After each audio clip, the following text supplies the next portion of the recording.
केंद्र सरकार महिला आरक्षण बिल लेकर आ रही है। इस बिल को लेकर कल से 3 दिन का विशेष सत्र बुलाया गया, यानी 3 दिन सदन में इस बिल को लेकर चर्चा होगी। अब इसी बिल को लेकर बसपा सुप्रीमो मायावती ने आज दोपहर में एक प्रेस कॉन्फ्रेंस करती हैं और इस प्रेस कॉन्फ्रेंस में वो इस बिल का समर्थन करती हैं और बीजेपी की जमकर तारीफ भी करती हैं, साथ में कांग्रेस पर जमकर हमला भी बोलती हैं। वहीं मायावती विपक्ष के साथ कड़े रुख को अपना रही हैं और साथ में बीजेपी के साथ उनकी हमदर्दी दिखाई दे रही है। तो लोग सवाल कर रहे हैं कि क्या मायावती बीजेपी के साथ हैं, क्या मायावती बीजेपी के एक्शन को, बीजेपी के प्लान को हमेशा सराहती हैं, या फिर मायावती कोई नई प्लानिंग कर रही हैं 2027 विधानसभा चुनाव को लेकर। आज इन्हीं सभी सवालों के जवाब हम आज के इस वीडियो में जानेंगे।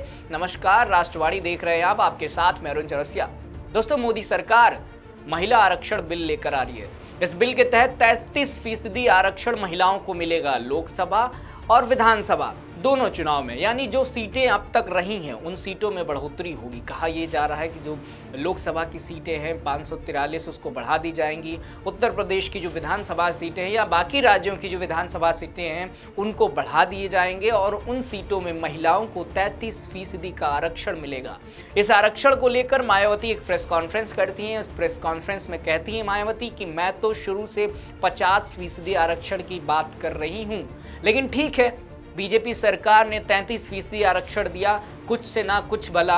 हम बीजेपी का समर्थन करते हैं, हम इस बिल का खुले मन से समर्थन करते हैं, हम बीजेपी के इस बिल के साथ हैं। तो मायावती के इस बयान के बाद बहुत सारे सवाल सियासी गलियारों में तैरने लगे।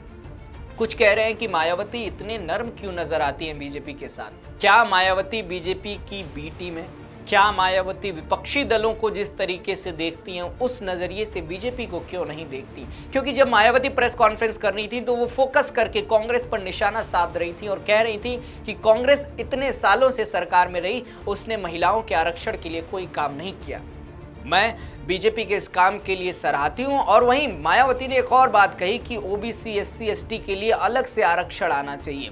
मायावती ने एक मांग भी की है केंद्र सरकार से कि मैं समर्थन करती हूं, मेरी मांग है कि ओबीसी, एससी, एसटी के लिए अलग से आरक्षण बनाया जाए, उन्हें अलग से आरक्षण दिया जाए, जिससे राजनीतिक में इस समाज का, इस समुदाय का बराबर से भागीदारी हो पाए। वहीं मायावती कहती हैं कि इस आरक्षण बिल से महिलाओं का जो विकास है, महिलाओं की जो भूमिका है वो देश में और बढ़ेगी। क्योंकि जब देश आगे बढ़ता है, जब महिलाएं आगे बढ़ती हैं तो देश जाहिर सी बात है आगे बढ़ता है।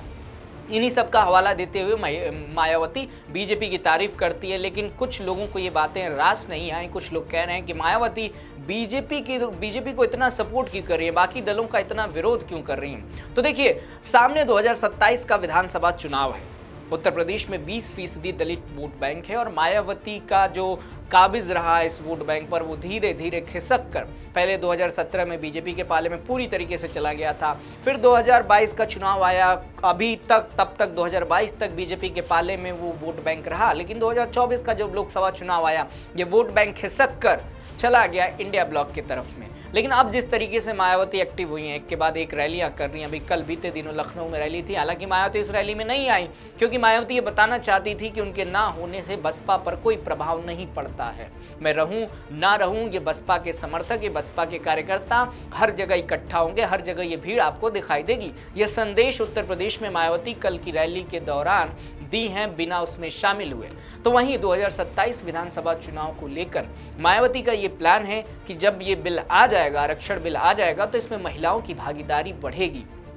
वो उस समुदाय से, एससी एसटी समुदाय से या आप कहें दलित वोट बैंक से महिलाओं को अत्यधिक मैदान में उतार सकती हैं। क्योंकि मायावती खुद एक महिला है और वो एक उत्तर प्रदेश की मुख्यमंत्री भी रही हैं महिला के तौर पर। तो उनका मानना ये है कि जब महिलाओं को आरक्षण दिया जाएगा, महिलाओं को राजनीति में आगे लाया जाएगा, तो उत्तर प्रदेश के साथ साथ पूरे देश का विकास होगा। इन्हीं सब सवालों के साथ ये पूर्ण विराम लगता है कि हो सकता है मायावती इस समय बीजेपी के साथ नर्म लहजे में बात कर रही हूँ, बीजेपी के साथ थोड़े हल्के तरीके से बात कर रही हूँ। फिलहाल देखना यही है कि मायावती का ये रवैया क्या कहता है, क्या मायावती पीछे से बीजेपी को सपोर्ट कर रही है। अपना जवाब हम नीचे कमेंट सेक्शन में जरूर बताइएगा और वीडियो पसंद आई हो तो शेयर जरूर करिएगा।